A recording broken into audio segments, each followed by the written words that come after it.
ചേട്ടാ നമസ്കാരം. നമസ്കാരം. ചേട്ടാ വളരെ വളരെ സീരിയസ് ആയിട്ടുള്ളൊരു ഇഷ്യൂ ആണിത്. നമ്മുടെ കേരളത്തിലെ മാധ്യമങ്ങൾ ഇത് ഏറ്റെടുത്തിട്ടില്ല. നമ്മുടെ നാഷണൽ മീഡിയാസ് ഇത് വലിയ രീതിയിൽ ഏറ്റെടുത്തിട്ടില്ല. കാരണം ഈ സമരം ട്രെൻഡിങ്ങിലില്ല എന്നുള്ളതാണ്. പറഞ്ഞു വരുന്നത് ജാർഖണ്ഡിലെ സമരത്തിനെ കുറിച്ചാണ്. ഇവിടെ ഈ സമരത്തിന്, അതായത് CJP പ്രൊട്ടസ്റ്റിന് എല്ലാവിധ പിന്തുണയും കൊടുത്ത് CJP പ്രൊട്ടസ്റ്റിനെ ലൈം ലൈറ്റിൽ കൊണ്ട് നിർത്തിയ ടൊവിനോ തോമസ്, കുഞ്ചാക്കോ ബോബൻ, പിന്നെ രഞ്ജിനി ഹരിദാസ്, ഇങ്ങനെയുള്ള ആൾക്കാർക്ക് ഒരു സുവർണ അവസരമാണ് ന്യൂസ് ഇന്ത്യ മലയാളം പോയിന്റ് അവരുടെ മുന്നിലേക്ക് വയ്ക്കുന്നത്. കാരണം കഴിഞ്ഞ ദിവസം ഒരു ദൃശ്യം പുറത്തു വന്നിരുന്നു. ആ ദൃശ്യത്തിൽ ജാർഖണ്ഡിൽ സമരം നടത്തുന്ന ഒരു വിദ്യാർത്ഥിയുടെ ഒരു ദൃശ്യമാണ് പുറത്തു വന്നിരിക്കുന്നത്. ആ വിദ്യാർത്ഥിയോട് ഒരു മാധ്യമപ്രവർത്തകൻ ചോദിക്കുന്നു, നിങ്ങൾ എന്താണ് കഴിക്കുന്നതെന്ന് ചോദിക്കുന്നു. അയാൾ കഴിച്ചുകൊണ്ടിരിക്കുകയാണ്. അപ്പൊ വന്ന് ചോദിക്കും, നിങ്ങൾ എന്താണ് കഴിക്കുന്നതെന്ന് ചോദിക്കുന്നു. അപ്പം അയാൾ പറയുന്നുണ്ട്, ഞാൻ ബിസ്ക്കറ്റാണ് കഴിക്കുന്നതെന്ന് പറയുന്നുണ്ട്. അതെന്താ ബിസ്ക്കറ്റ് കഴിക്കുന്നത്? 3 നേരവും ബിസ്ക്കറ്റാണോ കഴിക്കുന്നതെന്ന് ചോദിക്കും. അതെ, 3 നേരവും ഞാൻ ബിസ്ക്കറ്റാണ് കഴിക്കുന്നത്. അപ്പൊ അദ്ദേഹം പറയുന്നുണ്ട്, എന്താ ബിസ്ക്കറ്റ് കഴിക്കുന്നത്, വേറൊന്നും കഴിക്കാനില്ല? അപ്പൊ അയാൾ പറയുന്നുണ്ട്, ഇത് CJPയുടെ സമരമല്ലല്ലോ, ഇതിന് ഫണ്ട് ചെയ്യാൻ ആളില്ല, ഞങ്ങൾക്ക് ബിരിയാണി ഇല്ല, ഞങ്ങൾക്ക് പക്കോടയില്ല, ഞങ്ങൾക്ക് ബർഗർ ഇല്ല, ഇതൊന്നും ഞങ്ങൾ ഇവിടെ ആർക്കും തരാനായിട്ടില്ല. അതായത് ഇവരാണ് യഥാർത്ഥ സ്റ്റുഡൻസ് എന്ന് നമുക്ക് പറയേണ്ടി വരും എന്നുള്ളതാണ് ഈ ദൃശ്യത്തിലൂടെ നമുക്ക് മനസ്സിലാക്കാൻ സാധിക്കുന്ന കാര്യം. ഇതാണ് ആ വിഷ്വൽ. फॉरेन फंडिंग हो रहा है, सबको जोमेटो से कोई भी कहीं से खाने का आ रहा दे रहा है। झारखंड से कोई कुछ नहीं देगा, यहाँ स्टूडेंट खुद के लिए लड़ता है। तो सुबह से खाली बिस्किट खा रहे हो? खाली बिस्किट खा रहे, घर से चना लाए वही അവര് താഴെ ഇരുന്ന് ഫുഡ് കഴിക്കുകയാണ്, ബിസ്ക്കറ്റും വേറെ എന്തോ കഴിക്കുകയാണ്. മുകളിൽ CJP പ്രൊട്ടസ്റ്റിന് ഫണ്ട് ചെയ്യുന്ന ആൾക്കാർ കൊണ്ടുവരുന്ന ഇത് രണ്ട് വിഷ്വൽസ് ആണ്. ഇതാണ് പുറത്ത് വന്നിരിക്കുന്ന വിഷ്വൽ എന്ന് പറയുന്നത്, ഒരു വിഷ്വൽ. ഇനി CJPയുടെ പ്രൊട്ടസ്റ്റിന്റെ ഒരു സ്വഭാവം എങ്ങനെയായിരുന്നു എന്ന് നമുക്കറിയാം. അവർക്ക് ടെന്റ് വേണം, അവർക്ക് കാര്യങ്ങളൊക്കെ വേണം, അവർക്ക് മറ്റു പല സാധനങ്ങളും വേണം. പക്ഷേ ഇവിടെ ഈ യഥാർത്ഥ വിദ്യാർത്ഥികൾ, ഞാൻ അവരെ അങ്ങനെയാണ് വിശേഷിപ്പിക്കാൻ ആഗ്രഹിക്കുന്നത്, ഈ യഥാർത്ഥ വിദ്യാർത്ഥികൾ അവർക്ക് ടെന്റും വേണ്ട, അവർക്ക് ഒരു കാര്യം, അവർ പറയുന്ന കാര്യം, അവർക്ക് ആ പേപ്പർ ചർച്ചയിൽ അവർക്ക് അവരുടേതായിട്ടുള്ള ഇത് കിട്ടിയാൽ മതി, അവർക്ക് നീതി കിട്ടിയാൽ മതി. അവർ കഴിഞ്ഞ ദിവസം അവിടെ മഴ പെയ്തപ്പോ അവിടെ നിൽക്കുന്ന ഒരു ദൃശ്യമാണ് ഇപ്പോ.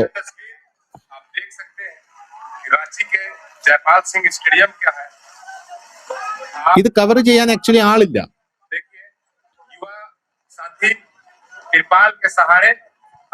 മഴ പെയ്തപ്പോ ആ വിദ്യാർത്ഥികൾ സമരം ചെയ്യുന്ന രീതി ഇതാണ്. അവിടെ തെറിവിളി ഇല്ല, അവിടെ ആന്റി നാഷണൽ സ്ലോഗൻസ് ഇല്ല, അങ്ങനെയുള്ള ഒരു സാഹചര്യമില്ല. ഇനി വേറൊരു വിഷ്വൽസ് കാണിച്ചു തരാം. ആ വിഷ്വലിൽ അവിടെ വന്നിരിക്കുന്ന ഒരു JPSC ആസ്പിറന്റ് ആയിട്ടുള്ള ഒരു സ്റ്റുഡന്റ്. നിങ്ങൾ ഈ CJPയിൽ കുറെ സ്റ്റുഡൻസിനെ കാണിച്ചല്ലോ, പ്രധാനമന്ത്രി നരേന്ദ്രമോദിയുടെ അമ്മക്ക് വിളിക്കുന്നതും രാജ്യത്ത് ഘടിപ്പിക്കണമെന്ന്. പക്ഷെ അവിടെ വന്ന് നിൽക്കുന്ന സ്റ്റുഡന്റ് ആരാണ്? ആ സ്റ്റുഡന്റ് അവരുടെ കയ്യിൽ, ആ സ്റ്റുഡൻസിന്റെ എല്ലാവരുടെയും കയ്യിൽ അവരുടെ എക്സാമിന്റെ പേപ്പറുണ്ട്, അവരുടെ സിലബസ് ഉണ്ട്, അവരുടെ ബുക്കുണ്ട്. ആ ബുക്ക് എടുത്തു വന്നിട്ട് അവർ ആ പുസ്തകം തുറന്ന് ആധികാരികമായിട്ട് പറയുകയാണ്, ഞാൻ ഇത് പഠിച്ച വിദ്യാർത്ഥിയാണ്, ആ പേപ്പറാണ് ലീക്കായിരിക്കുന്നത്, ഞാൻ ഇനി എന്ത് ചെയ്യുമെന്ന് പറയുന്ന ദൃശ്യങ്ങൾ ഇപ്പോൾ സമൂഹ മാധ്യമങ്ങളിൽ വൈറലായിരിക്കുകയാണ്.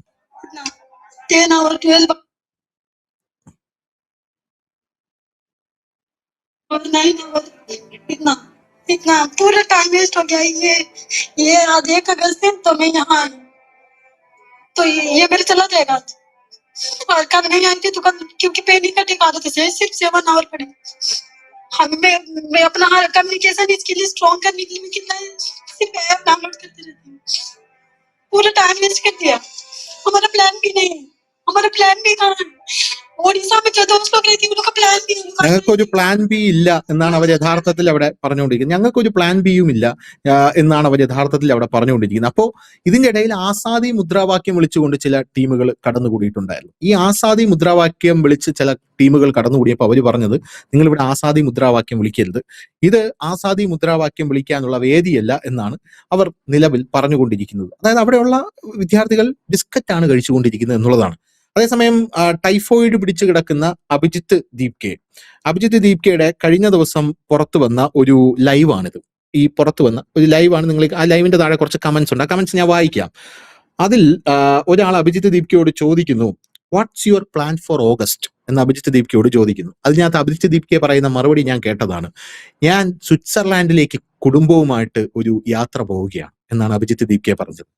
അതിന്റെ താഴെ വന്ന മറ്റു കമന്റ്, വോ സ്വിറ്റ്സർലാൻഡ്, എൻജോയ് ബ്രോ എന്ന് പറഞ്ഞ് അതിന്റെ താഴെ കമന്റുകൾ, അതായത് CJPയുടെ തന്നെ അനുഭാവികൾ ആണല്ലോ ഇയാളുടെ ഇതിന് വന്നത്. അതിന്റെ താഴെ സ്വിറ്റ്സർലാൻഡ് എൻജോയ് ബ്രോ, മുച്ചേ ബി ലേ ചലോ സ്വിറ്റ്സർലാൻഡ് ഭായ് എന്നൊക്കെ പറഞ്ഞുകൊണ്ട് lots of love Deep K sir enjoy എന്ന് പറഞ്ഞുകൊണ്ടാണ് അദ്ദേഹം സ്വിറ്റ്സർലാൻഡിലേക്ക് പോയത്. അതിലൊന്നും നമുക്ക് യാതൊരു ഇത് ഞാനിത് അഭിജിത്ത് ദീപ് കെ മോശപ്പെടുത്താനോ പറയും.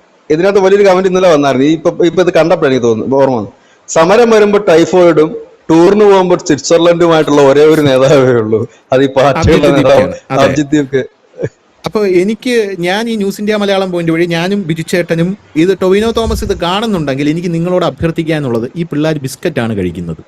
നിങ്ങൾ വലിയ സിനിമാ നടനാണല്ലോ, നിങ്ങൾ എല്ലാ കാര്യത്തിലും ഇടപെടുന്ന ഒരു വ്യക്തിയാണല്ലോ. ഇതും വിദ്യാർത്ഥി പ്രൊട്ടസ്റ്റാണ്, രാഷ്ട്രത്തിന്റെ പേരിൽ വലിയ ദുഃഖിതനാണ് നിങ്ങൾ.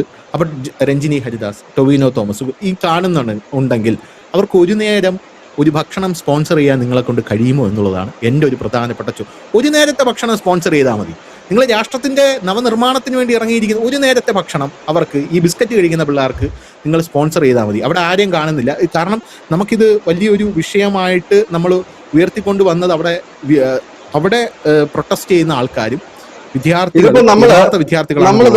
ഇതിപ്പോ രണ്ടാമത്തെ വാർത്ത ഏത് നമ്മൾ അവിടുത്തെ സമരം ഇത് കാണുമ്പോൾ ആൾക്കാർക്ക് 3-4-7 പിള്ളേരെ ഉള്ളെന്ന് വിചാരിക്കും. പക്ഷെ അല്ല, ഇതിന്റെ വലിയ പ്രക്ഷോഭം തനിഷ് തന്നെ കൊണ്ടുവന്നാണ് അല്ലെ. ഒരാഴ്ചക്ക് മുമ്പ് നമ്മൾ ഈ വാർത്ത ചെയ്തിരുന്നു, ഒരാഴ്ച ആയിട്ടില്ല വാർത്ത ചെയ്തിട്ട്.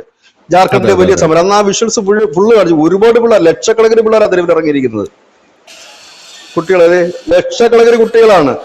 ഇതിന്റെ ഏത് അയലത്ത് വരത്തില്ല പാറ്റകൾ. ഈ കുട്ടികളുടെ കാര്യമാണ് അതാണ് കാണേണ്ടത്. അല്ല, അവിടെ ഓരോ നഗരമായിട്ട് സ്തംഭിച്ചുകൊണ്ടിരിക്കുന്ന കാഴ്ചയാണ് നമുക്ക് കാണാൻ സാധിക്കുന്നത്. അതെ അതെ അതെ അതെ അതെ അതെ അതെ. 4-3-7 പേരാണ്. പോലീസ് അകമ്പടി സേവിക്കുന്നു എന്ന് പറഞ്ഞാൽ പോലീസ് അവിടെ അക്രമ സംഭവം ഉണ്ടായി കഴിഞ്ഞാൽ ആക്ട് ചെയ്യാൻ നിൽക്കുകയാണ്. പക്ഷെ അവിടെ അത് ഉണ്ടാകുന്നില്ല എന്നുള്ളതാണ് മറ്റൊരു കാര്യം. ഈ തെരുവില് പന്തം കൊളുത്തി പ്രകടനം വരെ അവർ നടത്തുന്നുണ്ടെന്നുള്ളതാണ്. ഇതിന്റെ ഏത് അയലത്ത് വരത്തില്ല പാറ്റകള്. ഇത് തുടങ്ങിയിട്ട് ഇപ്പൊ എത്ര ദിവസമായി? നമ്മളിപ്പോ രണ്ടാമത്തെ വാർത്ത ഇന്നിവിടെ ചെയ്യുന്നത്. ഒരാഴ്ചക്ക് മുമ്പ് താഴോട്ട് ജസ്റ്റ് സ്ക്രോൾ ചെയ്ത് കഴിഞ്ഞാൽ നമ്മുടെ ആദ്യം കൊടുത്ത വാർത്ത കാണാൻ പറ്റും. ചേട്ടാ, ഇതിലെ പ്രതികരണം അതാ ഞാൻ പറഞ്ഞത്. ഈ പാർട്ടികളുടെ സമരം ഇനി വിജയിക്കില്ലെന്ന് പറയാനുള്ള എടുത്തെടുത്ത് ഞാൻ പറയുന്നതിന്റെ കാര്യം, ഇരട്ടത്താപ്പ് വിജയിക്കില്ല. ഈ ജാർഖണ്ഡിൽ ഇത്രയും ദിവസമായിട്ട് സമരം നടന്നിട്ട് ഇന്നലെയാണ് ഈ അഭിജിത്ത് ദീപ് കെ എന്ന് പറയുന്ന ഈ പാർട്ടികളുടെ നേതാവ് പറഞ്ഞത് ഞങ്ങൾ പിന്തുണയ്ക്കുന്നു. അപ്പൊ ചോദിച്ചു, നിങ്ങൾ പോവുമോ സമരത്തിന്? അതിനെക്കുറിച്ച് ഞങ്ങളൊന്നും പറയുന്നില്ല. പുള്ളി പോകുന്നില്ല. അവസാനം നിക്കക്കള്ളി ഇല്ലാതെ വന്നപ്പോൾ പത്രക്കാർ വളഞ്ഞിട്ട് ചോദിച്ചപ്പോൾ നിക്കക്കള്ളി ഇല്ല, ഒന്നും പറയാതിരിക്കാൻ കഴിയില്ല. കാരണം ചോദ്യപേപ്പറാണല്ലോ അവിടെ ചോദിച്ചിരിക്കുന്നത്. പറയാതിരിക്കാൻ നിർവാഹമില്ല. പഞ്ചാബിൽ ചോദ്യപേപ്പർ തോന്നിട്ടു, പറയാതിരിക്കാൻ നിർവാഹമില്ല. അതുകൊണ്ട് ഞങ്ങൾ പിന്തുണ നൽകുന്നു, അതായത് അദ്ദേഹത്തിന്റെ വാക്കുകളിലൂടെയുള്ള പിന്തുണ നൽകുന്നു എന്നാണ് പറയുന്നത്. അതായത് ഇവിടെ കണ്ടുപഠിക്കേണ്ട ഒരുപാട് കാര്യമുണ്ട് ആ സമരം. ഇതാണ് യഥാർത്ഥ സമരം. അവിടെ ആരെയും തെറി വിളിക്കുന്നില്ല, അമ്മയ്ക്ക് വിളിക്കുന്നില്ല, പിന്നെ പോലീസുകാരെ ആക്രമിക്കുന്നില്ല, ബാരിക്കേഡ് തകർക്കുന്നില്ല. അതും പാറ്റകളുടെ 10-15 ഇരട്ടി ആളുകൾ അതവിടെ ഉണ്ട്. പാറ്റകൾ പറയുന്നത് ഈ രാജ്യത്തെ മുഴുവൻ ജൻസികളും ഞങ്ങളുടെ ഒപ്പമാണെന്നാണല്ലോ.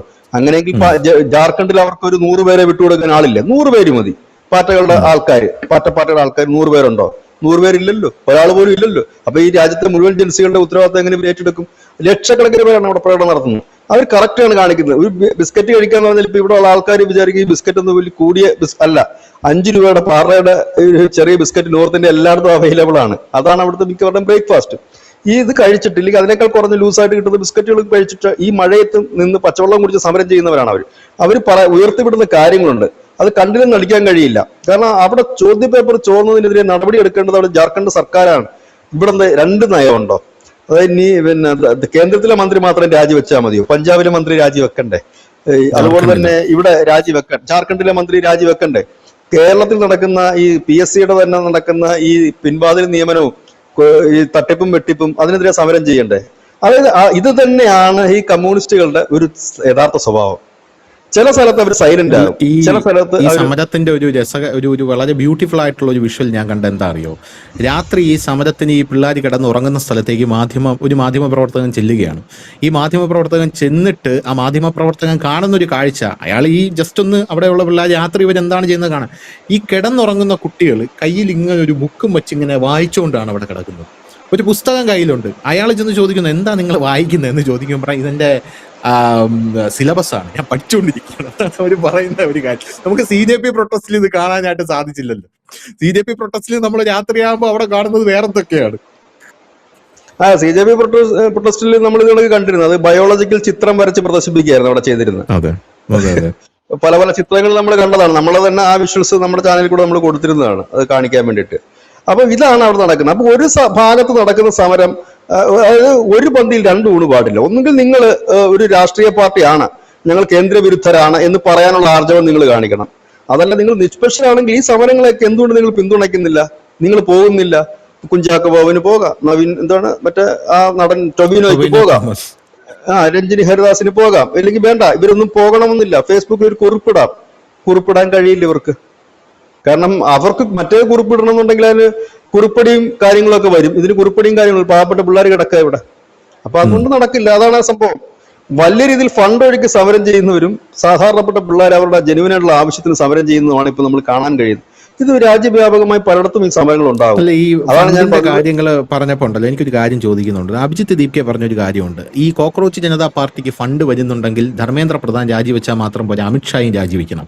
കാരണം അമിത്ഷാ ആണല്ലോ ആഭ്യന്തരമന്ത്രി. നമുക്ക് ഫണ്ട് ടെററിസ്റ്റ് സംഘടനകളോ അല്ലെങ്കിൽ ഫോറിൻ ആൾക്കാരോ തരുന്നുണ്ടെങ്കിൽ അമിത്ഷാ എന്ത് ചെയ്യുകയായിരുന്നു എന്നാണ് ഇയാൾ ചോദിച്ചിരിക്കുന്നത്. അത് കുഴപ്പമില്ല, കുറച്ച് ദിവസം മനസ്സിലായിക്കോളും എന്ത് ചെയ്യായിരുന്നു എന്നുള്ളത്. ഇപ്പൊ തന്നെ മനസ്സിലായി തുടങ്ങിയിട്ടുണ്ട്. അത് വലിയ ഇപ്പൊ ഈ ഡയലോഗ് ഒന്നും പറയണമെന്ന് മാത്രമേ ഉള്ളൂ. തുടങ്ങിയിട്ടുണ്ട്, അതിന് വർക്ക് തുടങ്ങിയിട്ടുണ്ട്. അതിപ്പോ അധികം വൈകാതെ തന്നെ ഈ ഇള തന്നെ പറയും എന്നെ പീഡിപ്പിക്കുന്നു. ഒരു കരച്ചിലിന്റെ ഒരു ഇരവാദം വരാൻ സാധ്യതയുണ്ട്. സ്വിറ്റ്സർലൻഡിൽ പോകുന്നതിന് മുമ്പ് തന്നെ ഇരവാദം മുഴക്കിയിട്ടേ പോകാൻ സാധ്യതയുള്ളൂ. അപ്പൊ ഏതാണ്ട് അത് വരും. അതിനകത്ത് ടെൻഷൻ അടിക്കേണ്ട കാര്യമൊന്നുമില്ല. കാരണം അമിത്ഷാ അത് കൃത്യമായി തന്നെ വരും. മിക്കവാറും ഈ പാർലമെന്റ് സെഷനിൽ തന്നെ അദ്ദേഹം അതിന്റെ ഒരു വലിയ ഒരു വെളിപ്പെടുത്തൽ നടത്താൻ സാധ്യതയുണ്ട് എന്നാണ് മനസ്സിലാക്കാൻ കഴിയുന്നത്. അറിയില്ല, ഈ ആഴ്ച തന്നെ അദ്ദേഹം പാർലമെന്റിലെത്തും. അദ്ദേഹം FCR ബില്ലും മറ്റോ കൊണ്ടിരുന്നുണ്ട്. ആ സമയത്ത് ഇതിനുള്ളൊരു കൃത്യമായ മറുപടി അദ്ദേഹം പറയും. കാരണം അദ്ദേഹം എങ്ങും പോയിട്ട് ഇരിക്കുന്നത് ഒളിച്ചോടുന്ന ഒരു മനുഷ്യനല്ല. അദ്ദേഹം തിരിച്ചു വരും. അതെല്ലാ പാർലമെന്റ് സെഷനും അങ്ങനെയാണ്. നരേന്ദ്രമോദി അമിത്ഷായൊന്നും തുടക്കത്തില് പാർലമെന്റ് വരാറില്ല. അവർ ആ സെഷന്റെ അവസാന സമയങ്ങളിൽ ബില്ലുകളും ഇതിനെല്ലാത്തിനുള്ള മറുപടിയും ഒക്കെ ആയിട്ടാണ് അവർ സാധാരണഗതി വരാറുള്ളത്. അപ്പൊ അത് വരിക തന്നെ ചെയ്യും. ഇതിനുള്ള മറുപടി അന്നേരം കിട്ടും. നമുക്ക് രാജ്യം മുഴുവൻ കാണാം. അത് മറ്റേ സഭാ TV ആയതുകൊണ്ട് എല്ലാവർക്കും കാണുകയും ചെയ്യാം. ഇന്നലെ ബ്രിട്ടാസ് പറഞ്ഞൊരു വലിയ കോമഡി ഉണ്ടായിരുന്നു. ഞാൻ പ്രസംഗിക്കുമ്പോൾ ക്യാമറ എന്റെ നേരെ തിരിക്കാറില്ല പ്രതിപക്ഷ പാർട്ടികൾ സംസാരിക്കുമ്പോൾ. പിന്നെ മൈക്ക് ഓഫ് ചെയ്യും. പിന്നെ എപ്പോഴും ഈ സ്പീക്കറെ കാണിച്ചുകൊണ്ടിരിക്കും. പിന്നെ ഭരണപക്ഷത്തുള്ളവരെ കാണിക്കുന്നു. അപ്പൊ ഞാൻ ആലോചിച്ചത്, ഈ തള്ളക്കി വിളി കേട്ടത് പിന്നെ ഏത് വിഷ്വലിൽ കൂടായിരുന്നു നമ്മൾ കണ്ടത്? ബ്രിട്ടാസിനെ ക്യാമറയിൽ കാണിക്കുന്നില്ലെങ്കിൽ ഈ തള്ളക്കി വിളി എന്ന് പറയുന്നത് വളരെ ചെറിയൊരു സംഭവമാണ്. തമിഴന്മാർ മറ്റേ തമിഴ് MP യുവർ അമ്മ എന്ന് പറയുന്ന സാധനം നമ്മൾ കണ്ടില്ല സാധനം. അപ്പൊ എന്ത് കള്ളത്തരം പണി പറയുന്നുള്ളതാണ്. അദ്ദേഹത്തെ കാണിക്കുന്നില്ല. അദ്ദേഹത്തെ ഫുൾ ടൈം കാണിച്ചിരുന്നോണ്ടാണ് ഈ തള്ളക്കി വിളി പുറലോ അറിഞ്ഞത് അല്ലേ? ഈ തമ്പിതുരെ കാണിക്കുന്ന അതിന്റെ പുറകെ ബ്രിട്ടാസിനെ ഫുൾ ടൈം ക്യാമറയിൽ പറഞ്ഞത് കൊണ്ടും മൈക്ക് അടുത്തുള്ളത് കൊണ്ടുമാണ് വളരെ ക്ലിയർ ആയിട്ട് തള്ളക്കി വിളി കേൾക്കാൻ പറ്റി. ഇല്ലായിരുന്നെങ്കിൽ അറിയത്തില്ലായിരുന്നു ആരും. അപ്പൊ ഇങ്ങനെയൊക്കെയുള്ള വ്യാജ കഥകളാണ് പുറത്ത് വിടുന്നത്. പക്ഷെ ഏതായാലും ഈ സമരത്തിന് വലിയൊരു പിന്തുണ നൽകേണ്ടതായിട്ടുണ്ട്. ഈ വിദ്യാർത്ഥികളെയാണ് ശരിക്കും പറഞ്ഞാൽ പിന്തുണയ്ക്കേണ്ടത്. കാരണം ഇവർ ഉയർത്തുന്ന ഒരു ജെനുവിനായിട്ടുള്ള ആവശ്യമാണ്. മന്ത്രി രാജിവെക്കുക തന്നെ വേണം. കാരണം 1-2 കുട്ടികളല്ല, 10,000-കണക്കിന് കുട്ടികൾ തെരുവിലാണ്. ആ കുട്ടികൾ രാത്രികാലങ്ങളിൽ നിൽക്കുന്ന ആഭാസതരമായ മുദ്രാവാക്യമല്ല വിളിക്കുന്നത്. രാത്രികാലങ്ങളിലും അവരവരുടെ ടെക്സ്റ്റുകൾ പഠിക്കുകയാണ് ചെയ്യുന്നത്. ഒപ്പം തന്നെ അവിടെ വളരെ ഡീസന്റ് ആയിട്ടാണ് അവർ സമരം ചെയ്യുന്നത്. ആ സമരത്തിന് വലിയ പിന്തുണ അനിവാര്യമായ ഒരു ഘടകം തന്നെയാണ്. അവരെ പിന്തുണയ്ക്കുന്നതുകൊണ്ട് തന്നെയാണ് നമ്മുടെ ചാനൽ ഇത് 2ാം തവണയും ആ വാർത്ത തന്നെ വീണ്ടും ഇടേണ്ടി വന്നതും.